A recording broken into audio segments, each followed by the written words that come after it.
আসসালামু আলাইকুম। জয়যাত্রা টেলিভিশনের প্রবাস বার্তায় আপনাদের স্বাগত জানাচ্ছি। আমি কামরুজ্জামান আরিফ। পুরো সংবাদ শুরু করব, তবে তার আগে জানিয়ে দিচ্ছি বার্তা শিরোনামগুলো। ইতালিতে এক বিদেশি ছাত্রীকে ধর্ষণের দায়ে দুজন প্রবাসী বাংলাদেশিকে গ্রেপ্তার করেছে দেশটির পুলিশ।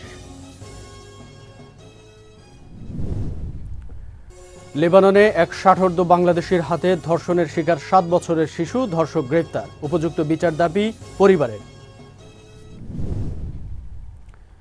এবং নিউ ইয়র্কে বসবাসরত মুক্তিযোদ্ধা ও সাংস্কৃতিক ব্যক্তিত্ব মঞ্জুর আলী নন্তু আর নেই। নিউ জার্সির মার্লেবোতে রাষ্ট্রীয় মর্যাদায় দাফন।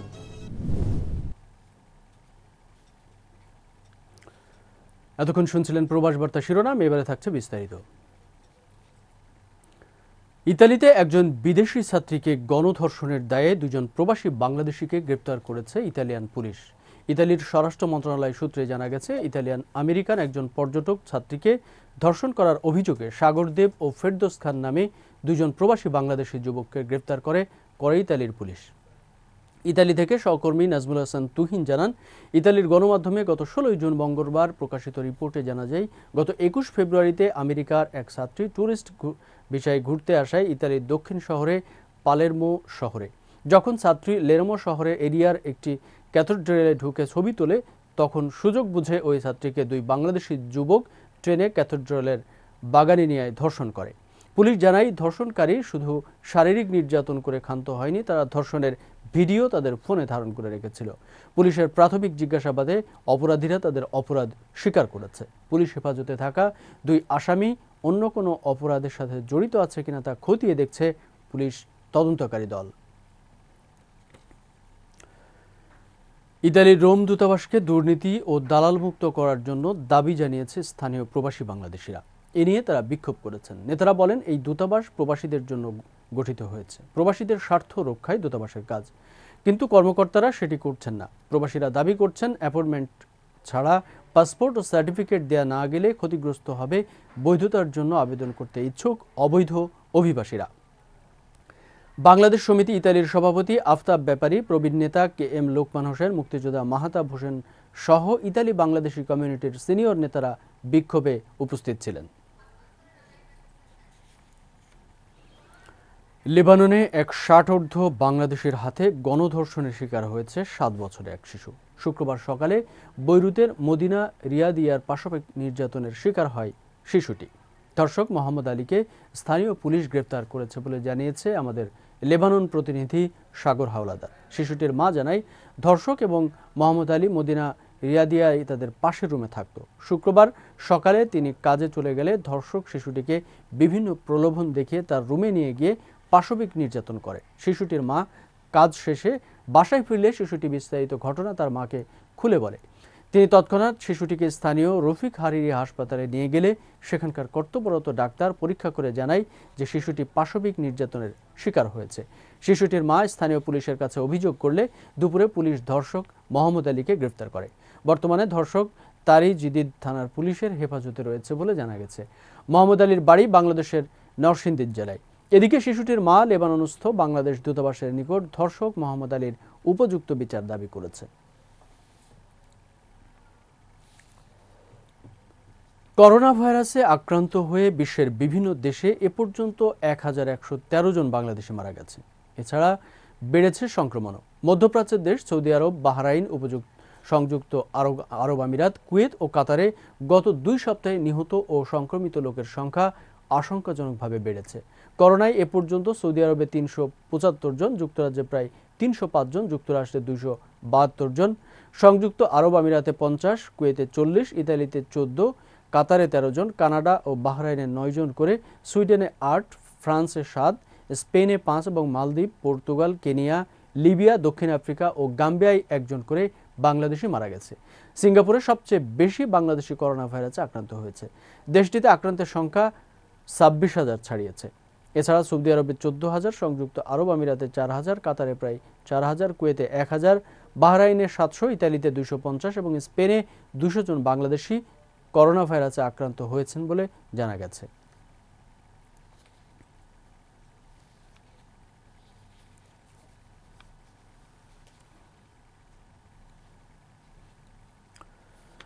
করোনা ভাইরাস আক্রান্ত রোগীর তথ্য নিশ্চিত করতে পারস্য সাগর তীরের দেশ কাতার, যার মাধ্যমে দেশটিতে শনিবার নতুন করে কাতারে আরও 1021 জন করোনা ভাইরাসে আক্রান্তের বিষয়টি নিশ্চিত করেছে কাতার স্বাস্থ্য মন্ত্রণালয়। এখন পর্যন্ত মোট আক্রান্তের সংখ্যা 85,462 জন। এখন পর্যন্ত 1,767 জন রোগী সুস্থ হওয়ার খবর পাওয়া গেছে। সর্বমোট সুস্থ হয়ে ফিরেছে 65,409 জন। কাতারের স্বাস্থ্য মন্ত্রণালয় এক বিবৃতিতে জানিয়েছে, শনিবার করোনা ভাইরাসে আক্রান্ত হয়ে মারা গেছে 7 জন। এখন পর্যন্ত মৃত্যুর সংখ্যা হয়ে দাঁড়িয়েছে 93 জনে।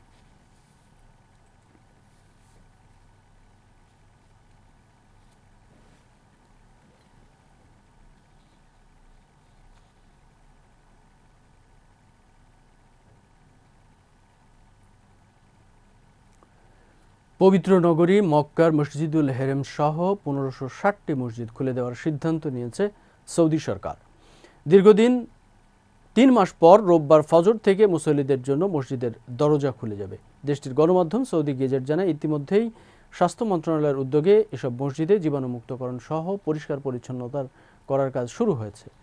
মসজিদ থেকে কার্পেটগুলো সরিয়ে ফেলা হচ্ছে। মসজিদে অসুস্থ, বৃদ্ধ ও শিশুদের আপাতত আসতে নিষেধ করা হয়েছে। সেই সঙ্গে মুসল্লিদের নিজস্ব জায়নামাজ নিয়ে আসতে বলা হয়েছে। নামাজের প্রতি কাতারের মাঝে এবং প্রত্যেক মুসল্লির মাঝখানে নিরাপদ দূরত্ব বজায় রাখতে হবে বলে নির্দেশনা দেওয়া হয়েছে।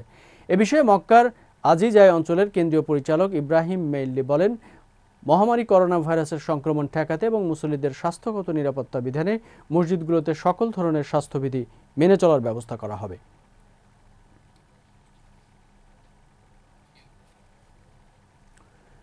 জুলাই মাস থেকে ঢাকা তুর্কি এয়ারলাইন্স এবং শারজা এয়ার আরাবিয়াকে কার্যক্রম পুনরায় শুরু করার অনুমতি দেওয়ার পরিকল্পনা করা হয়েছে। এদিকে বিমান বাংলাদেশ এয়ারলাইন্স এবং সংযুক্ত আরব আমিরাতের দুবাই ভিত্তিক আমিরাত এয়ারলাইন্স রবিবার থেকে ফ্লাইট কার্যক্রম শুরু করেছে। শুক্রবার বেসামরিক বিমান চলাচল কর্তৃপক্ষের chairman air vice marshal M Mofidur Rahman বলেন, শুধুমাত্র ট্রানজিট যাত্রী এবং সংযুক্ত আরব আমিরাতের নাগরিকদের বহন করার শর্তে আমরা আমিরাত এয়ারলাইন্সকে 21 জুন থেকে দুবাই ঢাকা দুবাই রুটে সপ্তাহ 3টি ফ্লাইট চালানোর অনুমতি দেওয়া হয়েছে। মফিদুর রহমান বলেন, অনুরোধ অনুযায়ী CAAB 1 জুলাই থেকে ইস্তাম্বুল ঢাকা ইস্তাম্বুল রুটে এবং এরপর সংযুক্ত আরব আমিরাতের শারজা ভিত্তিক এয়ার আরাবিয়াকে ইস্তাম্বুল ঢাকা ইস্তাম্বুল রুটে ফ্লাইট চালানোর অনুমতি দেওয়ার পরিকল্পনা করছে। মুক্তিযোদ্ধা ও সাংস্কৃতিক ব্যক্তিত্ব মঞ্জুর আলী নন্তু আর নেই। নিউ ইয়র্কে এলহার্মস হাসপাতালে 17 জুন হৃদযন্ত্রের ক্রিয়া বন্ধ হয়ে ইন্তেকাল করেছেন। ইন্না লিল্লাহি ওয়া ইন্না ইলাইহি রাজিউন।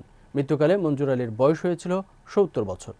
মঞ্জুর আলীর বড় ভাই ঢাকা বিশ্ববিদ্যালয়ের ফাইন আর্টস বিভাগের অধ্যাপক এবং সাবেক ডিন মোহাম্মদ মতলুব আলী জানান, বেশ কবছর থেকে মুক্তিযোদ্ধা তিনি হৃদরোগে এবং কঠিন রোগে ভুগছিলেন। পুনরায় হৃদরোগে আক্রান্ত হওয়ার পরই তাকে নিকটস্থ হাসপাতালে নেওয়া হয়েছিল।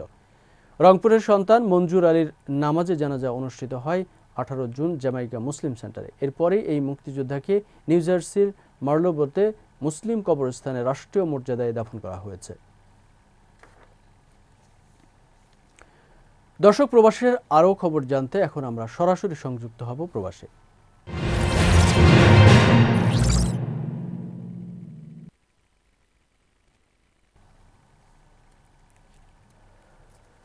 দর্শক, এই মুহূর্তে আমরা সরাসরি সংযুক্ত হব বাহরাইনে। বাহরাইন থেকে আমাদের সাথে সংযুক্ত হবেন ডাক্তার জাহাঙ্গীর আলম। আমরা কথা বলবো বাহরাইনের করোনা পরিস্থিতি এবং সেখানে বাংলাদেশিরা যারা বসবাস করছেন, বাংলাদেশের প্রবাসীরা, তাদের বর্তমান অবস্থা সম্পর্কে জানবো ডাক্তার জাহাঙ্গীর আলমের কাছে।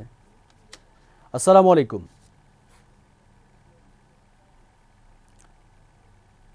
আমি ডাক্তার জাহাঙ্গীর বাহরাইন থেকে বলছি। জি, আপনাকে অনেক ধন্যবাদ আমাদের সাথে সংযুক্ত হওয়ার জন্য, বাহরাইন থেকে আমাদের সাথে এই অনুষ্ঠানে। আমি শুরুতেই আপনার কাছে জানতে চাইবো যে বাহরাইনে ঠিক এই মুহূর্তে আজকে পর্যন্ত করোনা পরিস্থিতি কেমন এবং আপনারা বাংলাদেশি প্রবাসীরা যারা সেখানে বসবাস করছেন এই করোনা পরিস্থিতির ভিতরে আসলে কিভাবে আপনারা জীবনযাপন করছেন? ধন্যবাদ আপনাকে এবং জয়যাত্রা টেলিভিশন কলাকুশলী পরিচালক বৃন্দ সবাইকে এবং আপনাদের মাধ্যমে যারা ভিউয়ার্স আছেন বা লাইভে আছেন তাদেরকে ধন্যবাদ। বাহরাইনে গত 25শে ফেব্রুয়ারি প্রথম করোনা ভাইরাস ধরা পড়ে। 25শে ফেব্রুয়ারি, সো মার্চ এপ্রিল মে জুন প্রায় 4 মাস হয়ে গেছে, এখন 4 মাস। 4 মাসে এই পর্যন্ত ইনফেক্টেড হয়েছে 20,916 জন এখানে বাহারাইন। তার মধ্যে বাংলাদেশে ইনফেক্টেড হয়েছে 1200 জন, 1200 বাংলাদেশি। আর টোটাল মারা গিয়েছে 58 জন। গত 24 ঘন্টায় মারা গিয়েছে একজন, কিন্তু গত 24 ঘন্টায় কোনো ইনফেক্টেড হয়নি। গত 24 ঘন্টায় তো বাংলাদেশি মারা গিয়েছে একজন, 58 জন মারা গিয়েছে টোটাল, তার মধ্যে একজন মারা গিয়েছে বাংলাদেশি। 20,916 জন ইনফেক্টেড হয়ে গেছে, এর মধ্যে রিকভারি করেছে, সুস্থ হয়ে গেছে 15,287 জন। 15,287 জন সুস্থ হয়ে বাড়ি ফিরে গিয়েছে। আর ক্রিটিক্যাল কন্ডিশন আছে 36 জন, যাদের লাইফ সাপোর্ট লাগে বা আইসিইউ তে থাকে বা কন্ডিশন ভালো না, ক্রিটিক্যাল কন্ডিশনে আছে 36 জন। আর বাহরাইনে এই পর্যন্ত টোটাল টেস্ট হয়েছে 4,62,627 জন। 4,62,627 জন টেস্ট করা হচ্ছে। বাহরাইনের জনসংখ্যা হলো, পপুলেশন হলো 16, অন অ্যাভারেজ 16 লাখ হলো বাহরাইনের পপুলেশন। তো 16 লাখের মধ্যে প্রায় 4,62,627 জন টেস্ট হয়েছে। এর মধ্যে কিন্তু অনেকে একাধিকবার টেস্ট হয়েছে, যেমন আমার নিজেরও 2বার টেস্ট করা হয়েছে। আমি যেহেতু মেডিকেল প্রফেশনে আছি, এখানে পেশেন্ট দেখি, আমাকেও 2বার টেস্ট করা হয়েছে। তো অনেকে একাধিকবার টেস্ট করা হয়েছে, এরকম আছে। আমাদের এখানে এক ডাক্তার আছে, সে 8বার টেস্ট করেছে বাহরাইনে। একজন ডাক্তার আছে, বাংলাদেশি ডাক্তারই, 8বার টেস্ট করা হচ্ছে, এরকম একাধিকবার টেস্ট করা হচ্ছে।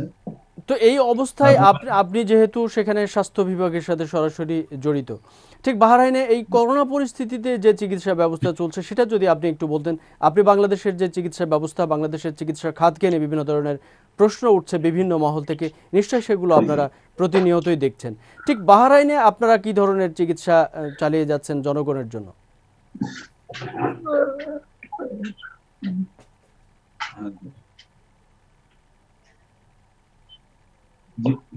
হ্যাঁ, তো বাহরাইনে যেটা হয়েছে, আপনার যে 25শে ফেব্রুয়ারি আইডেন্টিফাই হওয়ার পর থেকে কিন্তু আপনার স্কুল, কলেজ, ইউনিভার্সিটি সব বন্ধ করে দিয়েছে অনির্দিষ্টকালের জন্য। বন্ধ করে দেওয়ার পরে যে ব্যবসা প্রতিষ্ঠান বা যেসব মার্কেটগুলিও কিন্তু রেস্ট্রিকশন করে দেওয়া হয়েছে। শুরুতে কিন্তু ওদের অ্যাগ্রেসিভ ছিল, অনেক অ্যাগ্রেসিভলি কিন্তু ম্যানেজ করেছে শুরুতে। এবং আপনার যেখানে ধরা পড়েছে, ওখানে কিন্তু যে বিল্ডিং এ ধরা পড়েছে ওই বিল্ডিংটা লকডাউন করে দিচ্ছে, এবং ওই বিল্ডিং এ পুলিশ পাহারা দেওয়া হয়েছে, মানে স্ট্রিক্টলি, যে বিল্ডিং থেকে লোক বের হতে পারবে না, ঢুকতেও পারবে না। অনেক আছে না, পুলিশ না থাকলে দেখা গেল যে বের হয়ে যাবে, সেরকম না। প্রত্যেকটা বিল্ডিং এর সামনে একটা পুলিশের গাড়ি 24 ঘন্টা ছিল। তারপরে মার্কেট গুলি বন্ধ করে দেওয়া হয়েছে। শুধুমাত্র খাবারের দোকান, রেস্টুরেন্ট, এসবের শুধু বাইরে কিন্তু সার্ভিস দেওয়ার ব্যবস্থা ছিল, কিন্তু বসে খাওয়ার ব্যবস্থা ছিল না। আর যেটা মাস্ক এখন কম্পালসারি আছে, মাস্ক না পড়লে 5 দিনের জরিমানা করা হয়, এবং জনসমাগম 5 জনের বেশি চলাফেরা করতে পারবে না একসাথে, কোনো মিটিং করতে পারবে না। আর বর্তমানে কিন্তু সরকারি বেসরকারি সমস্ত অফিস খোলা আছে, কিন্তু রেস্ট্রিক্টেড ভাবে আর কি, মুভমেন্ট রেস্ট্রিকশন থাকবে, এবং মিটিং, মিছিল বা জনসমাগম যেটা ওটা করতে পারবে না। আর সবচেয়ে বড় ব্যাপার যেটা, জনসচেতনতা করাটা খুব বেশি গভর্নমেন্ট থেকে এবং নন গভর্নমেন্ট থেকে, যেমন বিভিন্ন ওয়েলফেয়ার অর্গানাইজেশন, বাংলাদেশিদের ক্ষেত্রে বিশেষ করে এমবেসি, বিভিন্ন যে সামাজিক রাজনৈতিক সংগঠন আছে বাংলাদেশি, সবাই কিন্তু বাংলাদেশিদেরকে বাংলা ভাষায় কিভাবে বিভিন্ন জায়গায় গিয়ে সচেতন করা যায় সেটা কিন্তু কন্টিনিউ করেছে, এখনো চলতেছে কিন্তু।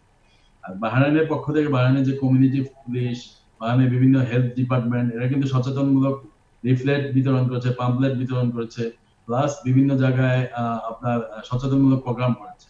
এখানে কিন্তু ওই শুরু থেকেই যে কাজটা করা হয়েছে ওটা খুব স্ট্রিক্টলি মেনটেন করা হয়েছে। আমি বলবো বাহরাইনে কিন্তু এখনো কন্ট্রোলে আছে। প্রতিদিন হয়তো গড়ে 200-300 কিন্তু ধরা পড়ে। সে যেহেতু টেস্ট করা হচ্ছে বেশি, সেজন্য ধরা পড়তেছে বেশি, কিন্তু মানুষের মধ্যে একটা যে আতঙ্ক থাকে যে না মারা যাবে, বা এই আতঙ্কটা কিন্তু বাহরাইনে এখন অনেকটাই কম। এত আতঙ্ক না, মানুষ মেনে নিয়েছে এই পরিবেশটাকে, এবং মানুষ সচেতন, যা যখন দরকার টেস্ট করার জন্য কল দিচ্ছে ইমার্জেন্সি নাম্বারে। আবার যে ইনফেক্টেড হয়ে গেছে তাকে কিন্তু আইসোলেশনে নিয়ে যাচ্ছে গভর্নমেন্ট, এবং ট্রিটমেন্ট এনশিওর করা হচ্ছে। তো এখন এই মুহূর্তে আপনি বলছেন যে আজকেও একজন বাংলাদেশির মৃত্যুবরণ করেছেন, এবং বাংলাদেশি যারা গত 24 ঘন্টায় একজন মারা গেছে, সে বাংলাদেশি না, কিন্তু বাংলাদেশি টোটাল 9 জন মারা গেছে। টোটাল 9 জন মারা গেছে। এখন বাংলাদেশের যারা আপনারা অবস্থান করছেন, এর ভিতরে অনেকেই হয়তো আক্রান্ত হচ্ছে, তাদের ট্রিটমেন্টের ব্যাপারে আপনারা যারা বাংলাদেশি ডাক্তার আছেন, বা আপনাদের কোনো কমিউনিটি, যদি ডাক্তারদের কোনো কমিউনিটি থাকে, তাদের পক্ষ থেকে কি ধরনের এই খোঁজ খবর দেওয়া হচ্ছে বাংলাদেশি মানুষ কেউ আক্রান্ত হচ্ছে কিনা, বা তার চিকিৎসার ব্যাপারে? আচ্ছা, চিকিৎসার পারপাসে যেটা বলেছেন, চিকিৎসার ক্ষেত্রে বাহরাইনে বাংলাদেশ এমবাসি থেকে কিন্তু ওই যে বাংলাদেশের যে আইসিটি ডিপার্টমেন্ট আছে, ওদের সহযোগিতায় কিন্তু একটা ডক্টর স্কুল ওপেন করেছি আমরা এখানে। বাংলাদেশি যারা ডাক্তার আছে প্রায় আপনার 12 জনের মতো ডাক্তার এটাতে পার্টিসিপেট করেছে, আমি নিজেও আছি ওখানে। তো এটা ওই হোয়াটসঅ্যাপ নাম্বার এবং ইমো নাম্বারে ট্রান্সফার করা হয়, এবং নির্দিষ্ট টাইম আছে, ডাক্তারদের টাইম দেওয়া আছে, ওইভাবে কিন্তু আমরা যাচ্ছে। বাংলাদেশি যারা বাংলা ভাষায় কথা বলবে করবে, এবং যারা করোনা আক্রান্ত হচ্ছে বা আক্রান্ত হয় নাই, সচেতনমূলক ভাবে আমরা ট্রিটমেন্ট দিয়ে যাচ্ছি। এটা এমবাসির উদ্যোগে। এছাড়া আমাদের মেডিকেল সেন্টারের উদ্যোগে কিন্তু আমরা সার্বক্ষণিক সেবা দিয়ে যাচ্ছি। আমাদের এখানে যারা পেশেন্ট আসে এসে অথবা ফোন করে হোয়াটসঅ্যাপের মাধ্যমে, ইমোর মাধ্যমে আমরা কিন্তু ট্রিটমেন্ট দিয়ে যাচ্ছি। এবং আমরা এখানে প্রতি সপ্তাহে 2-3টা ফেসবুক লাইভ প্রোগ্রাম করি এখানে মেডিকেলের পক্ষ থেকে। লাইভ প্রোগ্রামে কিন্তু বিভিন্ন কোশ্চেন আসে, সেটা অ্যান্সার দিচ্ছি আমরা। আর আরেকটা কথা আমি উল্লেখ করবো, অনেক পেশেন্ট কিন্তু আছে যারা করোনা ভাইরাসে আক্রান্ত হয়ে আইসোলেশনে ছিল, এরপর নেগেটিভ হওয়ার পরে আবার ফিরে আসছে বাসায়। এরপরেও কিন্তু তারা অনেক উইক হয়ে পড়ছে, দুর্বল হয়ে যাচ্ছে, এরকম আছে। আমাদের এখানে আসে, তারা আসলে আমরা যেটা প্রয়োজনীয় চিকিৎসা সেটা দিচ্ছি। আবার যারা আসতে পারে না, এদেরকে কিন্তু আমরা ফোনের মাধ্যমে বলে দিচ্ছি কি খাবে বা কি ধরনের কিভাবে চলবে। এগুলো কিন্তু সেবা চলতেছে কন্টিনিউয়াস অনলাইনে, ফিজিক্যালি অথবা ফোনের মাধ্যমে। তো আপনি আমাদেরকে একটু জানাবেন যে বাংলাদেশের স্বাস্থ্য খাত নিয়ে যে বিভিন্ন ধরনের প্রশ্ন তোলা হচ্ছে, তার সক্ষমতা নিয়ে প্রশ্ন তোলা হচ্ছে, এবং অনেক সময় আমাদের দেশে আমরা দেখতে পাচ্ছি যে অনেকেই চিকিৎসা ছাড়াই মৃত্যুবরণ করছে, এক হসপিটাল থেকে আর এক হসপিটালে দৌড়াতে দৌড়াতেই হয়তো সেই সময়ের ভিতরে মৃত্যুবরণ করছে। এই যখন আমাদের স্বাস্থ্য খাত বাংলাদেশে, তখন বাহরাইন সরকার তার স্বাস্থ্য খাত যেটা আছে সেটা নিয়ে জনগণের কতটুকু সন্তুষ্টি আপনারা দেখছেন? না, বাহরাইনে কিন্তু এখানে আমি তো একটা কথা বললাম যে কারোর মধ্যে কোনো আতঙ্ক নেই, প্লাস আবার সবাই মেনে নিয়েছে এই জিনিসটাকে, এবং গভর্নমেন্টের রুলস রেগুলেশন ফলো করছে, এবং গভর্নমেন্টও এনশিওর করতেছে সবকিছু। এবং বিভিন্ন সোশ্যাল কালচারাল অর্গানাইজেশন ওরাও পার্টিসিপেট করতেছে, সবাই স্বতঃস্ফূর্ত ভাবে কিন্তু এই জিনিসটাকে ফেস করতেছে। এখানে মধ্যে কোনো আতঙ্ক নেই বা সবাই সন্তুষ্ট, কিন্তু সন্তুষ্ট। বাংলাদেশের পার্সপেক্টিভ যেটা বলতেছেন আপনি, বাংলাদেশের প্রবলেম হলো এখানে হলো 16 কোটি মানুষ, সরি 16 লাখ মানুষ বাহরাইনে, আর বাংলাদেশে হলো 16 কোটি মানুষ। ডিফারেন্সটা আপনি চিন্তা করেন।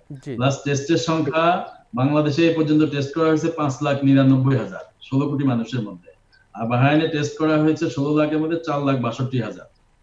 তাহলে দেখেন টেস্টের সংখ্যা কাছাকাছি, কিন্তু জনসংখ্যা অনেক ডিফারেন্স, 16 কোটি এবং 16 লাখ। আর বাংলাদেশের ক্ষেত্রে আমি বলবো আমাদের শুরু থেকে কিছুটা কিন্তু গভর্নমেন্ট চেষ্টা করছে, সবাই চেষ্টা করছে, কিন্তু শুরুতে একটা গ্যাপ হয়ে গেছে। গ্যাপটা কিরকম আমি একটু এক্সপ্লেন করি শর্টকাট। আমরা জানি যে করোনা আক্রান্ত হলে 14 দিন কিন্তু আইসোলেশনে রাখতে হয়, কোয়ারেন্টাইন করতে হয়, ঠিক আছে? তো 14 দিন কেন? 14 দিন বলা হয় যে এই ভাইরাসটা 14 দিনের মধ্যে কিন্তু উইক হয়ে যায় এবং আমাদের শরীর থেকে নিউট্রাল হয়ে যায়, 14 দিনের মধ্যে সুস্থ হয়ে যায় আমরা। তো 14 দিন রাখতে হবে। এখন শুরু থেকে আমরা যে মেনটেন করে আসছি, যাই হোক 1 মাস 2 মাস পরেও যদি বাংলাদেশে ধরা পড়ে এপ্রিল মাসে, সরি মার্চ মাসে ফার্স্ট উইকে, মার্চ মাসে ধরা পড়ে করোনা। 8 মাস ধরা পড়ে বাংলাদেশে প্রথম। আমি বলি একটা পিরিয়ডে যদি 28 দিন বা 1 মাসের জন্য যদি পুরো কারফিউ জারি করা হয়তো, এখনো সুযোগ আছে। কিন্তু কারফিউ মানে এরকম, কারফিউ মানে কেউ বাসা থেকে বের হবে না এবং পুলিশ অ্যাকশনে যাবে কারফিউ। লকডাউন কিন্তু মানুষ জানে না, মানেও না। কিন্তু সে 14 দিন। ডক্টর জাহাঙ্গীর আলম, আপনি যেভাবে কারফিউয়ের কথা বলছেন, সেই কারফিউ জারি করার জন্য বাংলাদেশের যারা একেবারে নিম্ন শ্রেণীর মানুষ যারা রয়েছেন, যারা দিন আনে দিন খায়, এই মানুষগুলোর খাদ্য নিশ্চিত করা বাংলাদেশের পক্ষে সম্ভব হবে কিনা? হ্যাঁ, সম্ভব হবে। কারণ বাংলাদেশ গভর্নমেন্ট তো অলরেডি 90,000 কোটি টাকা বরাদ্দ রাখছে। এই টাকাগুলি সঠিকভাবে যদি খাদ্য, কিছু টাকা এবং কিছু খাদ্য হিসেবে যদি আপনার ইয়ে করা যায়, এটা তো লোকালি, যেমন ঢাকা সিটি, খুলনা সিটি, আলাদা আলাদা সিটিতে যারা আছে আপনার জনপ্রতিনিধি বা যারা ডিসি আছে, এদের মাধ্যমে হবে। প্রত্যেককে এনগেজ করতে হবে এবং ওর এলাকা ওই এক্সট্রা ম্যানেজ করবে। এটা সেন্ট্রালি তো করা সম্ভব না। এটা কত দিনের জন্য? মাত্র 28 দিনের জন্য। আমরা তো 1 মাসের বেশি কিন্তু ছুটি দিয়ে দিচ্ছে গভর্নমেন্ট, সব অফিসার গভর্নমেন্ট ছুটি দিয়ে রাখছে। ছুটি দিয়ে কিন্তু বাড়িতে গেছে, আবার আসছে, আবার চলে গেছে। এরকম একটা 28 দিনের পিরিয়ড যদি করা যেত, খুব কষ্ট করে, কতজন আর মানুষ না খেয়ে মারা যেত? খুব বেশি মানুষ না খেয়ে মারা যেত না। কিন্তু এখন মানুষের স্প্রেড হয় কিভাবে? স্প্রেড হয় একজনের থেকে আরেকজন স্প্রেড হচ্ছে, কিন্তু মুভমেন্টের কারণে তো স্প্রেড হচ্ছে। আর 28 দিনের জন্য সে যদি ঘরবন্দি হয়ে যায়, কারফিউর মধ্যে থাকে, তাহলে তার ভাইরাস যে মারা যাওয়া সে মারা যাবে, বাকিরা কিন্তু নিউট্রাল হয়ে যাবে সবাই। নিউট্রাল হয়ে যাওয়ার পরে তারপরে আপনার কিন্তু শুধুমাত্র এয়ারপোর্ট দিয়ে ঢুকবে, বর্ডার দিয়ে ঢুকবে। ওইটাকে যদি রেস্ট্রিকশন করে ফেলতে পারে তখন সম্ভব। এখন তো অলরেডি আমার ধারণা অনেক স্প্রেড হয়ে গেছে। এটা তো আমরা যেটা মনে হয় অনেক হিউজ স্প্রেড হয়ে গেছে অলরেডি। সেটা সেটা এগুলি সব ধরা সব পড়ছে। মহল থেকেই ধারণা করা হচ্ছে যে বাংলাদেশে অলরেডি বেশি মাত্রায় মানুষ হ্যাঁ, আক্রান্ত হয়ে গেছে এবং বিভিন্নভাবেই কমিউনিটি ট্রান্সমিশন এখনও চলছে। আপনাকে অনেক ধন্যবাদ ডক্টর জাহাঙ্গীর আলম, আপনি বাহরাইন থেকে আমাদের সাথে সংযুক্ত হয়ে এতক্ষণ সময় দিয়েছেন। জি ধন্যবাদ। দর্শক, এই মুহূর্তে আমরা সংযুক্ত হতে চাই অস্ট্রেলিয়ায়। অস্ট্রেলিয়া থেকে আমাদের সাথে সংযুক্ত হবেন ফয়সাল ফরিদ। আমরা কথা বলবো ফয়সাল ফরিদের সাথে সেখানকার করোনা পরিস্থিতি সহ বাংলাদেশি প্রবাসীদের বর্তমান অবস্থা সম্পর্কে। আসসালামু আলাইকুম। ওয়ালাইকুম আসসালাম। জি আসসালামু আলাইকুম জনাব। সবাই, ধন্যবাদ জয়জাতি টিভি, ধন্যবাদ আরো যারা উপস্থিত আছেন। যে আমি ফয়সাল, আমি অস্ট্রেলিয়াতে আছি প্রায় 30 বছর। তো আমি শুরুতে একটু আপনার কাছে জানতে চাইবো যে অস্ট্রেলিয়া সম্পর্কে আমরা শুরু থেকেই জানি যে অস্ট্রেলিয়ার সরকার বিশেষ করে এই করোনা পরিস্থিতির কারণে শুরু থেকে যে ব্যবস্থা নিয়েছিলেন এবং সঠিক সিদ্ধান্তের কারণে অস্ট্রেলিয়াতে মোটামুটি নিয়ন্ত্রণের ভিতরে এখন পর্যন্ত মোটামুটি স্বাভাবিক জীবন যাপন শুরু হয়ে গেছে। আপনি আমাদেরকে বলবেন যে বাংলাদেশ, যেহেতু আপনারা বাংলাদেশ সম্পর্কে সবসময় খোঁজ রাখেন প্রবাসীরা, সেই হিসেবে আমরা আসলে শুরু থেকে আমাদের পদক্ষেপগুলো অস্ট্রেলিয়া বা এই ধরনের নিউজিল্যান্ড বলেন অন্য দেশগুলো যে জায়গাটায় সফল হয়েছে, আমরা সেই জায়গাটায় সফল হতে পারিনি। কারণ কেন পারিনি? আমাদের আসলে শুরু থেকে কি কি সিদ্ধান্ত নিতে ভুল ছিল? ধন্যবাদ। আমার মনে হয় যে প্রথমে যেটা বলা, অস্ট্রেলিয়া বা নিউজিল্যান্ডের যে সুবিধাটুকু বা ভৌগোলিক কারণ, এটা একটি বড় ব্যাপার। আমাদের অস্ট্রেলিয়ার জনসংখ্যা বা আয়তন, যেটা বিশাল বড় দেশ, বিশেষ পরিমাণে অনুপাতে লোক সংখ্যা অনেক কম। তো যখন এখানে বিভিন্ন ধরনের পদক্ষেপ সরকার নেওয়া শুরু করলো, যে লকডাউন বলেন বা limitation of public gathering, restaurants বন্ধ করে দেয়া, এগুলো অনেক অনেক সম্ভব ছিল। কিন্তু বাংলাদেশে যেটা আমাদের সমস্যা হচ্ছে, আমাদের প্রচুর জনসংখ্যা, প্রচুর আয়তনটা সে হিসেবে অনেক ছোট। এবং আমরাও অনেকটা গভর্নমেন্ট ইনিশিয়েটিভের সঙ্গে তাল মেলাতে পারিনি। প্লাস সঙ্গে যেসব আমাদের অনেক অনেক ভাই বোনরা বা অনেক দেশের একটা বড় অংশ যাদের দিন আনে দিন খেতে হয়, আহ, তাদের তো বের হতে হবে। তো তাদের যে গভর্নমেন্ট যে প্রণোদনাটা দিচ্ছিল বা দিচ্ছেন, সরাসরি তৎক্ষণাৎ যদি পৌঁছানো না যায়, আমি গভর্নমেন্ট আমাকে টাকা দেবে, কবে দেবে? আমি এটা তো থাকতে পারবো না, তো আমাদের তো বের হতে হচ্ছে। তো এভাবে স্প্রেডটা হয়েছিল, যেটা আমাদের অস্ট্রেলিয়ার জন্য আমরা যেটা সুবিধা পেয়েছিলাম, যে গভর্নমেন্ট থেকে আমাদের এখানে সরাসরি টাকা দিয়ে দেওয়া হয়েছিল, আপনার ঘরে থাকুন। তো এটা বাংলাদেশে করা সম্ভব হয়নি। এটা গভর্নমেন্টের ব্যর্থতা বলুন বা লিমিটেশন বলুন বা আমাদের আমাদের সামাজিক অর্থনৈতিক অবস্থা, এটা একটা বড় কারণ। আমি এখানে একটু আপনার কাছে প্রশ্ন রাখতে চাই যে যখন আমাদের বাংলাদেশে প্রতিনিধিদের মাধ্যমে মানুষকে, বিশেষ করে যারা করোনা পরিস্থিতির কারণে যারা কর্মহীন হয়েছে বা বিভিন্নভাবে সমস্যাগ্রস্ত হয়েছে তাদেরকে সাহায্য সহযোগিতা করার জন্য সরকারের পক্ষ থেকে যে প্রণোদনা পাঠানো হয়েছিল, ঠিক অস্ট্রেলিয়া সরকারও তো এই করোনা পরিস্থিতির কারণে সে দেশের জনগণের জন্য একটা প্রণোদনা ঘোষণা করেছেন এবং তাদেরকে দিয়েছেন। দুটার বন্টনের ক্ষেত্রে আপনি পার্থক্যটা কোথায় দেখেছেন, যেখানে অস্ট্রেলিয়ান সরকার তাদেরকে কিভাবে দিচ্ছে এবং বাংলাদেশ সরকার কিভাবে দিয়েছে?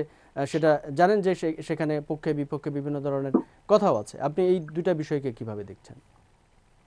যদি তুলনা করতে হয়, তাহলে বলবো যে অস্ট্রেলিয়া যেটা আমরা এখানে যেটা দেখেছি, যে গভর্নমেন্ট থেকে প্রণোদনা বা সাহায্য যেটা দেওয়ার সঙ্গে সঙ্গে আমার প্রতিটা citizen registered with government, with bank accounts and details. So আমরা সঙ্গে সঙ্গে টাকাটা পেয়ে যাই। এটা একটা বড় সাহায্য ছিল। অপোজিটে যে বাংলাদেশে দেখি, আমাদের লিস্ট করতেই আমাদের সময় চলে যাচ্ছে 1-2 মাস। এবং সেই লিস্টটাতে আমরা দেখতে পারলাম যে একই মোবাইল নাম্বার অনেক জনের। তো টাকাটা কোথায় যাচ্ছে, আদৌ যাবে কিনা এবং কবে যাবে, সেটাও আমরা নিশ্চিত করতে পারিনি। এটা একটা বড় গ্যাপ। আর আমাদের এখানে আরেকটা যেটা ব্যাপার হচ্ছে, এখানকার ফাইন্যান্সিয়াল অর্গানাইজেশন গুলো আছে, যেমন ব্যাংক, আমাদের হোম লোন। তো এখান থেকেও আমরা একটা বড় সাহায্য বা একটা বড় সাপোর্ট পেয়েছিলাম, যেটা বাংলাদেশে সম্ভব হয়নি। যে এখানে আমার হোম লোন আছে, আমার আমার বাসা ভাড়া আছে, এখান থেকে 3 মাসের জন্য তারা আমার লোন পেমেন্ট বন্ধ করে দিয়েছে। তো আমার 3 মাসের জন্য আমার খুব একটা চিন্তা করতে হচ্ছে না, গভর্নমেন্ট থেকে আমি কিছু সাপোর্ট পাচ্ছি, আমার কিছু জমানো ছিল, so I can stay at home. তো বাংলাদেশের ক্ষেত্রে এই যে ব্যাংকিং সেক্টর বলেন বা ফিনান্স সেক্টর, ওরাও যদি একটু এগিয়ে আসতো, যে আপনার রিপেমেন্ট আমি যদি 3 মাসের জন্য বন্ধ করে দিতাম, তখন কিন্তু স্ট্রাগল পয়েন্টটা অনেকটা কমে যেত হয়তো বা। তো এই জায়গাটাতেও আমরা একটা বড় গ্যাপ দেখতে পাচ্ছি আহ, আহ, আমি উদ্যোক্তাদের আমি মাঝখান আমি থেকে। সর্বশেষ আপনার কাছে জানতে চাইবো যে অস্ট্রেলিয়াতে আজকে পর্যন্ত আপনি বলবেন যে আপনাদের জীবনযাত্রার কতটা স্বাভাবিকতা ফিরে এসেছে? আমরা এখন আমরা স্টেজ 3-তে আছি, তো আমাদের রেস্ট্রিকশন পুরোপুরি লিফট হয়নি এখনো, তো আমাদের এখন মোটামুটি স্বাভাবিক জীবনযাত্রা স্বাভাবিক পর্যায়ে চলে এসেছে। বাট এখনো আমরা কিছু রেস্ট্রিকশন আছে, যেমন আমরা 50 জনের বেশি একটা রেস্টুরেন্টে পাবলিক গ্যাদারিং করতে পারবে না, যেটা একসময় 5 জন ছিল, এখন এটা 50 জন। একটা রেস্টুরেন্টে একটা বাসায় 20 জনের বেশি আসতে পারবে না। তো এই রেস্ট্রিকশন উঠে যাচ্ছে, বাট সামাজিক ভাবে আমরা চলাফেরা অনেকটাই সহজ হয়ে আসছে। অফিস যেমন আমাদের এখন যেটা হচ্ছে এখানে অল্টারনেটিভ উইকস, তো অফিসকে দুটো ভাগে ভাগ করা হয়েছে। আপনি এক সপ্তাহ বাসা থেকে কাজ করবেন, আর এক সপ্তাহে অফিস থেকে কাজ করবেন, এবং নট নেসেসারি আপনি যদি বাসা থেকে অপশন থাকে, ইউ ওয়ার্ক ফ্রম হোম। তো আরো হয়তো মাস দুয়েকের মধ্যে আমার মনে হয় যে আমরা হয়তো স্বাভাবিক অবস্থায় চলে আসতে পারবো। অনেক ধন্যবাদ ফয়সাল ফরিদ আপনাকে আমাদের সাথে সংযুক্ত হয়ে এতক্ষণ পর্যন্ত সময় দেওয়ার জন্য। আমরা এ পর্যায়ে চলে যেতে চাই স্লোভেনিয়াতে। আমাদের সাথে যুক্ত হবেন রাকিব হাসান রাফি। আমরা জানবো স্লোভেনিয়ার বর্তমান অবস্থা এবং সেখানে প্রবাসী বাংলাদেশিদের বর্তমান অবস্থা সম্পর্কে। রাকিব হাসান রাফি, আপনি শুনছেন আমাকে নিশ্চয়ই? জি, আমি আপনাকে শুনতে পাচ্ছি। আপনাকে ধন্যবাদ আমাদের সাথে সংযুক্ত হওয়ার জন্য স্লোভেনিয়া থেকে। আপনি আমাদেরকে একটু জানাবেন যে স্লোভেনিয়ার এখন বর্তমান অবস্থা, আজকে পর্যন্ত স্লোভেনিয়ার করোনা পরিস্থিতি কেমন, এবং সেখানে আপনারা যারা প্রবাসী বাংলাদেশিরা অবস্থান করছেন তারা এই করোনা পরিস্থিতিতে আসলে কিভাবে আপনাদের জীবনযাত্রা চালিয়ে নিচ্ছেন? জি, ধন্যবাদ আমাকে আজকের এই লাইভ স্টুডিওতে সংযুক্ত করার জন্য। একই সাথে আমি ধন্যবাদ জানাতে চাই জয়যাত্রা টেলিভিশনের সকল দর্শক, শ্রোতা, শুভানুধ্যায়ী ও কলাকুশলীকে। তো স্লোভেনিয়াতে যদি আজকের দিন পর্যন্ত করোনা ভাইরাসের পরিস্থিতি আমি বর্ণনা করতে যাই, সেটি হচ্ছে, এর আগে লাইভেও আমি বলেছিলাম যে গত 15 মে ইউরোপের প্রথম দেশ হিসাবে কিন্তু স্লোভেনিয়া প্রথম আপনার করোনা ভাইরাসের যে মহামারী পরিস্থিতি সেটা অবসানের ঘোষণা দেয়। কিন্তু গত কয়েকদিন যাবত আমরা যেটা লক্ষ্য করেছি, স্লোভেনিয়াতে কিন্তু করোনা ভাইরাসে নতুন করে আক্রান্ত রোগীর সংখ্যা বৃদ্ধি পেয়েছে কিছুটা। বিশেষত গত 24 ঘন্টার ব্যবধানে স্লোভেনিয়াতে আপনি যদি বলতে চাই, প্রায় নতুন করে আট জনের মতো এই করোনা ভাইরাস দ্বারা আক্রান্ত হয়েছেন, যেটা এই গত 15 মে থেকে শুরু করে এই বলতে গেলে প্রায় 1 মাসের মধ্যে, যেটা হচ্ছে সংখ্যার বিবেচনায় সর্বোচ্চ। আর এখন পর্যন্ত সর্বশেষ যে পরিসংখ্যানটি আমরা পেয়েছি Slovenia national institute of public হেলথের পক্ষ থেকে, এখন পর্যন্ত মোট আক্রান্ত 1511 জন, মোট মৃত্যুবরণ করেছেন 109 জন, এবং চিকিৎসা শেষে সুস্থ হয়ে বাসায় ফিরেছেন 1359 জন। আর এখানে যারা প্রবাসী বাংলাদেশি রয়েছে, যেহেতু আপনি প্রবাসী বাংলাদেশিদের কথা বলেছেন, এবং এই অনুষ্ঠানের মাধ্যমেও কিন্তু আমরা বিশ্বের বিভিন্ন দেশে থাকা প্রবাসী বাংলাদেশিদেরকে প্রতিনিধিত্ব করার চেষ্টা করি। তো এখানকার আসলে সত্যিকার অর্থে বলতে গেলে এখানে যারা প্রবাসী বাংলাদেশি রয়েছে, ইউরোপের অন্যান্য দেশের সাথে যদি আমি তুলনা করি, বিশেষত ইটালি, ফ্রান্স, স্পেন বা পর্তুগালের তুলনায় কিন্তু এখানকার প্রবাসী বাংলাদেশিরা এখনো সামাজিক কিংবা অর্থনৈতিক দিক থেকে সেরকম একটা ভালো অবস্থানে নেই। পাশাপাশি এখানেও কিন্তু প্রবাসী বাংলাদেশিদের মধ্যে তেমন একটি সুসংগঠিত কোনো কমিউনিটি এখনো গড়ে উঠতে পারেনি বিভিন্ন কারণে। তারপরেও যেহেতু করোনা ভাইরাস বলতে গেলে একটি বৈশ্বিক বিপর্যয়, অবশ্যই এর প্রভাব কিন্তু এখানে যারা প্রবাসী বাংলাদেশি, ইনফ্যাক্ট এখানে জনসাধারণ রয়েছে, সকলের মধ্যেই কিন্তু এর একটা প্রভাব থাকবে। যেমন এখানে আমি বলেছিলাম এর আগে লাইভে যে স্লোভেনিয়াতে বাংলাদেশি মালিকানাধীন 2টি ছোট রেস্টুরেন্ট রয়েছে। তো দেখা গেল যে প্রায় 3 মাসের মতো বা 2.5 মাস তারা তাদের রেস্টুরেন্ট বন্ধ রাখছে। তো সেখানে দেখা গেল যে একটা ইকোনমিক্যালি বড় একটা লস গেছে। আবার আমরা যারা স্টুডেন্ট, আমাদের দেখা যায় যে ইউরোপ কিংবা ওয়েস্টার্ন কান্ট্রি গুলাতে কিন্তু একটা ট্রেন্ড থাকে, দেখা যায় যে যারা আপনার স্টুডেন্ট লেখাপড়ার পাশাপাশি কিন্তু তারা নিজেদেরকে সাপোর্ট দেওয়ার জন্য পার্ট টাইম জব করে। কিন্তু প্রায় আপনার একটা লম্বা সময় আমাদের আসলে বলতে গেলে কোনো ধরনের পার্ট টাইম জব নেই। এদিক থেকে একটা বিপর্যয়ের কথা আমি বলতে পারি। পাশাপাশি যদিও যাদের এখানে লিগাল ওয়ার্ক পারমিট রয়েছে, আসলে তাদেরকে স্লোভেনিয়া সরকারের পক্ষ থেকে বলা হয়েছিল যে যাদের লিগাল ওয়ার্ক পারমিট আছে স্লোভেনিয়াতে, তাদেরকে তাদের বেতনের 80% পরিশোধ করতে। এছাড়াও বেশ কিছু লোন সুবিধা স্লোভেনিয়ান গভর্নমেন্টের পক্ষ থেকে বলা হয়েছিল। তো এই হচ্ছে মোটামুটি বলতে গেলে এখানকার প্রবাসী বাংলাদেশিদের অবস্থা। যে এখন আপনি আমাদেরকে জানাবেন যে এই অবস্থার ভিতরে যারা এই করোনা পরিস্থিতির কারণে বেকার হয়েছে, যারা অনেক সময় অনেকেই কর্মহীন হয়ে পড়েছে বা অনেকেই বিভিন্ন ধরনের সমস্যার ভিতরে পড়েছে, ঠিক সেই মানুষগুলো এখন এই মুহূর্তে কেমন আছে এবং দূতাবাসের পক্ষ থেকে এই মানুষগুলোর কোনো খোঁজ খবর রাখা হচ্ছে কিনা, বা স্লোভেনিয়ার যে বাংলাদেশি কমিউনিটি আছে সেই কমিউনিটি এই মানুষগুলোর কোনো খোঁজ খবর রাখছে কিনা? জি ধন্যবাদ আপনাকে। প্রথমে আমি যে কথাটি বলেছিলাম যে এখানে আসলে আমাদের প্রবাসী বাংলাদেশিদেরকে মধ্যে কোনো সুসংগঠিত কমিউনিটি এখন পর্যন্ত গড়ে ওঠেনি। যেমন আমি পার্সোনালি নিজেও সঠিকভাবে বলতে পারি না স্লোভেনিয়াতে কতজন প্রবাসী বাংলাদেশি রয়েছে। অস্ট্রিয়াতে যে বাংলাদেশ দূতাবাস আছে, অস্ট্রিয়ার রাজধানী ভিয়েনাতে, তো যে কোনো রাষ্ট্রীয় প্রয়োজনে আমাদেরকে অস্ট্রিয়ার বাংলাদেশ এম্বাসির সাথে যোগাযোগ করতে হয়। অস্ট্রিয়ার বাংলাদেশ এম্বাসির সাথে আসলে আমি বিভিন্নভাবে কানেক্টেড। তাদের সাথে মোটামুটি আমার একটা আন্ডারস্ট্যান্ডিং আছে, যেহেতু আমি দীর্ঘদিন ধরে বিভিন্ন গণমাধ্যমে কাজ করছি। তো তাদের দেওয়া তথ্য অনুযায়ী আমাদের স্লোভেনিয়াতে যে আপনার সেকেন্ড লার্জেস্ট সিটি যেটা মারিবরে প্রায় 13 জনের মতো বাংলাদেশি রয়েছে। বাট স্টিল নাও আমরা জানি না আসলে এই 13 জন বাংলাদেশিদের সাথে আমাদের যোগাযোগ স্থাপন করার সুযোগ হয়ে ওঠেনি সেভাবে। তারপর আমি পার্সোনালি যাদের সাথে কথা বলেছিলাম তাদের সাথে কথা বলে যেটা জানতে পেরেছি, এই মুহূর্তে বলতে গেলে যেহেতু স্লোভেনিয়াতে যদিও গত কয়েকদিন ধরে আক্রান্তের সংখ্যা কিছুটা বৃদ্ধি পেয়েছে, তারপরেও কিন্তু বলতে গেলে এখন যেহেতু এখানে স্লোভেনিয়ার পরিস্থিতি অনেকটাই স্বাভাবিক। আপনি যদি স্লোভেনিয়াতে এখন আসেন দেখবেন যে এখানে সবকিছু স্বাভাবিক ভাবে চলতেছে। বার, রেস্টুরেন্ট, কফি শপ সবকিছুই তাদের নিয়মে চলতেছে। তারপর হচ্ছে আপনার এয়ারপোর্ট ও ফ্লাইট চলাচলের জন্য উন্মুক্ত, সকল ধরনের গণপরিবহন চলাচল করতেছে। এমনকি প্রতিবেশী দেশগুলো, শুধুমাত্র আপনার ক্রোয়েশিয়ার যে সীমান্ত, এখানে স্লোভেনিয়া সরকার কিছু রেস্ট্রিকশন রেখেছে এখনো। কারণ আপনার ওই যে সার্বিয়া, তারপর হচ্ছে মেসিডোনিয়া, এই সকল দেশ থেকে অনেক অভিবাসী স্লোভেনিয়াতে আসেন। তারা স্লোভেনিয়াতে হয়তো বা যেহেতু ভাষাগত মিল থাকার কারণে তারা অনেকেই স্লোভেনিয়াতে একটা পর্যায়ে থেকে যেতে চান। আর সার্বিয়ার কথা যদি আমি বিশেষত বলতে চাই, সার্বিয়া, মেসিডোনিয়া, তো এই দেশগুলো আসলে মূলত বলতে গেলে ইউরোপের মধ্যে মানবিকতার সূচকে কিন্তু এই দেশগুলোর অবস্থান সবচেয়ে খারাপ। তো তাদের দিক থেকে বিবেচনা করায়, কারণ বিশেষ করে তো সত্যিকার অর্থে বলতে গেলে এই সার্বিয়ানদেরকে নিয়ে কিন্তু স্লোভেনিয়ার লোকাল মানুষজন তাদের কিন্তু একটা খারাপ ধারণা আছে। তো এই কারণে স্লোভেনিয়া সরকার যেহেতু বর্তমানে অতি ডানপন্থী গভর্নমেন্ট, তারা কিন্তু এই স্বার্থে কিন্তু ক্রোয়েশিয়ার যে বর্ডারটা সেটা একটা আপনার রেস্ট্রিক্টেড করে রাখছে। বাট ইটালির সাথে বলেন, অস্ট্রিয়ার সাথে বলেন, হাঙ্গেরির সাথে সীমান্ত সংযোগ এখন বলতে গেলে মোটামুটি সম্পূর্ণ স্বাভাবিক। ইন্টারন্যাশনাল রুটেও কিন্তু আপনার ট্রেন কিংবা বাস চলাচল করতে পারতেছে। তো এই যখন পরিস্থিতি, সেখানে বলতে গেলে যে আমরা যে যারা প্রবাসী বাংলাদেশি, আমাদের মধ্যেও কিন্তু এখন বলতে গেলে অনেকটা আশার আলো দেখতেছি। হয়তো আমরা অনেক ধন্যবাদ রাকিব হাসান রাফি আপনাকে আমাদের সাথে স্লোভেনিয়া থেকে সংযুক্ত হয়ে স্লোভেনিয়ার বর্তমান অবস্থা এবং সেখানে বাংলাদেশি প্রবাসীদের বর্তমান অবস্থা সম্পর্কে জানানোর জন্য।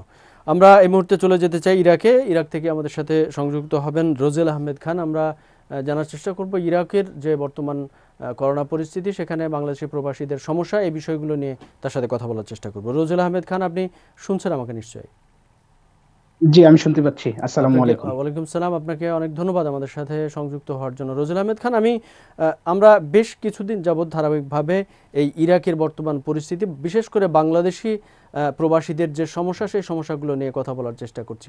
আপনি আজকে শুরুতে একটু আমাদেরকে জানাবেন যে ইরাকের করোনা পরিস্থিতি আজকে পর্যন্ত আসলে কেমন দেখছেন আপনি, কোন দিকে যাচ্ছে ইরাকের করোনা পরিস্থিতি? জি, ধন্যবাদ। ইরাকের পরিস্থিতি দিনে দিনে নাজুকের দিকে যাচ্ছে। গতকাল পর্যন্ত ইরাকে 1635 জন করোনা আক্রান্ত হয়েছে, মৃত্যু হয়েছে আপনার 69 জন, সুস্থ 872 জন, মোট সুস্থ 12,025 জন এবং মোট আক্রান্ত হয়েছে 27,352 জন। আপনি দেখেন যে আপনি গত 15 দিন আগে ইরাকের পরিস্থিতি মোটামুটি স্বাভাবিক ছিল, কিন্তু 15 দিনে আপনি ইরাকের পরিস্থিতি প্রতিনিয়ত 1000-এর উপরে 1000, 1200, 1500 করে বাড়তেছে। বিভিন্ন সূত্রে আমরা জানতে পারলাম গতকালকে আমাদের প্রবাসী 3 জন বাঙালি ভাই করোনাতে আক্রান্ত। সবচেয়ে দুঃখের বিষয় হচ্ছে আমরা যদিও বাঙালি ভাই, প্রবাসী বাঙালি 3 জন আক্রান্ত, তাদের কোনো চিকিৎসার ব্যবস্থা আমরা করতে পারি নাই। তার নাম্বার 1 কারণ হচ্ছে আমরা সবাই ইলিগেল, আমরা ওখানে কারো নিরাপত্তা নাই, আমরা সবাই মানবতার জীবনযাপন করতেছি। তার মানে ওনারা 3 জন লোক তারা বাসায় বসে আছে, বাসায় বসে যতটুকু সম্ভব চিকিৎসা নিচ্ছে। এটা হচ্ছে আমাদের প্রথম অবস্থা। আর আপনি লাইভটাকে, জয়যাত্রা টেলিভিশনকে আমি আন্তরিক ধন্যবাদ জানাচ্ছি আমাকে সংযোগ করার জন্য। আমরা ইরাকে যারা অবস্থান করতেছি, বর্তমানে ইরাকে যারা অবস্থান করতেছি প্রায় 2 লক্ষ প্লাসই সবাই আমরা মানবতার জীবনযাপন করতেছি। করোনার বৈশ্বিক মহামারীর কারণে আমরা 90% প্রবাসী বেকার। মালিক পক্ষ আমাদের কোনো খোঁজ খবর নিচ্ছে না। আমরা খাবার দাবারের কষ্ট ভুগতেছি, পাশাপাশি আমাদের কোনো স্যালারি হচ্ছে না। সব মিলিয়ে ওভারঅল আমরা অনেক কষ্টে এবং মানবতার জীবনযাপন করতেছি। তো এই অবস্থায় আপনারা দূতাবাসের সাথে কতটুকু যোগাযোগ রক্ষা করছেন? জি ধন্যবাদ। দূতাবাসের সাথে আমাদের কন্টিনিউ যোগাযোগ হচ্ছে, কিন্তু দূতাবাস বাংলাদেশ সরকার ইরাকে যে অবস্থানরত বাংলাদেশ দূতাবাসের 4,25,000 টাকা প্রণোদনা দিয়েছে। সেই টাকায় আমরা যদি ডিভাইডেড করি, আমরা বাংলাদেশি প্রায় 2,20,000 সামথিং প্রবাসী আছি, আমরা যদি টাকাটা ভাগ করি আমরা 2 টাকা করে পাচ্ছি।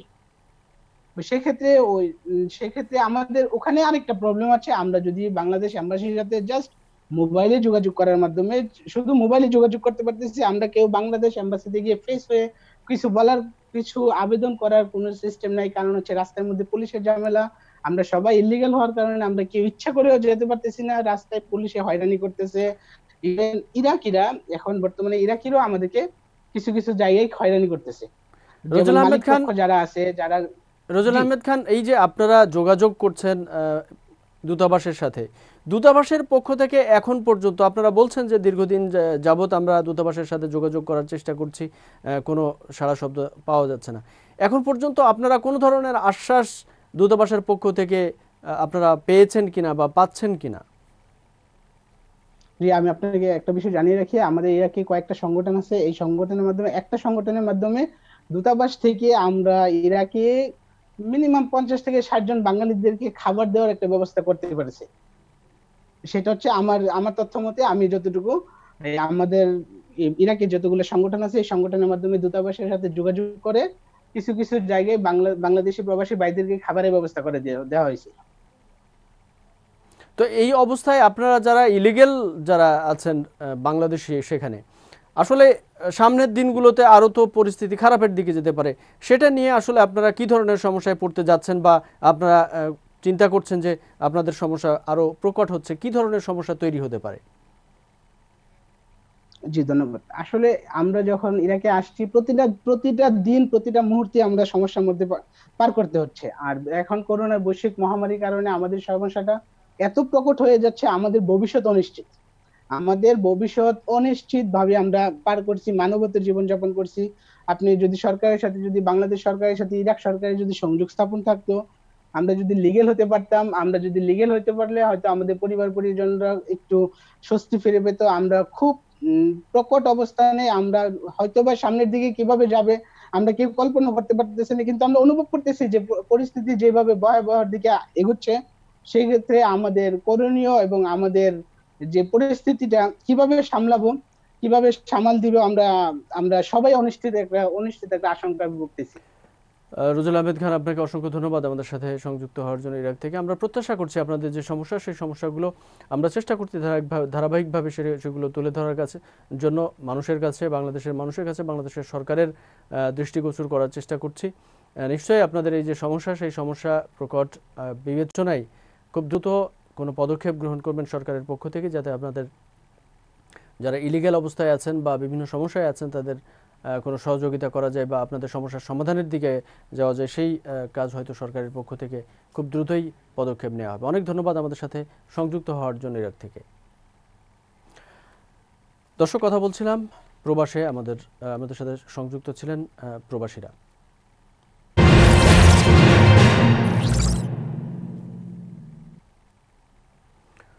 শেষ করবো আজকের প্রবাস বার্তা, তবে তার আগে জানিয়ে দিচ্ছি শিরোনামগুলো আরও একবার। ইতালিতে এক বিদেশি ছাত্রীকে গণধর্ষণের দায়ে 2 জন প্রবাসী বাংলাদেশিকে গ্রেপ্তার করেছে দেশটির পুলিশ। লেবাননে এক 60 বাংলাদেশির হাতে ধর্ষণের শিকার 7 বছরের শিশু, ধর্ষক গ্রেপ্তার, উপযুক্ত বিচার দাবি পরিবারের। এবং নিউ ইয়র্কে বসবাসরত মুক্তিযোদ্ধা ও সাংস্কৃতিক ব্যক্তিত্ব মঞ্জুর আলী নন্তু আর নেই, নিউ জার্সির মার্লোবোতে রাষ্ট্রীয় মর্যাদায় দাফন। এই ছিল এখনকার মতো প্রবাস বার্তা। আমাদের পরবর্তী বার্তা দেখার আমন্ত্রণ রইল। প্রবাসের সব খবর জানতে চোখ রাখুন জয়যাত্রা টেলিভিশনে। এতক্ষণ আমাদের সঙ্গে থাকার জন্য ধন্যবাদ। আল্লাহ হাফিজ।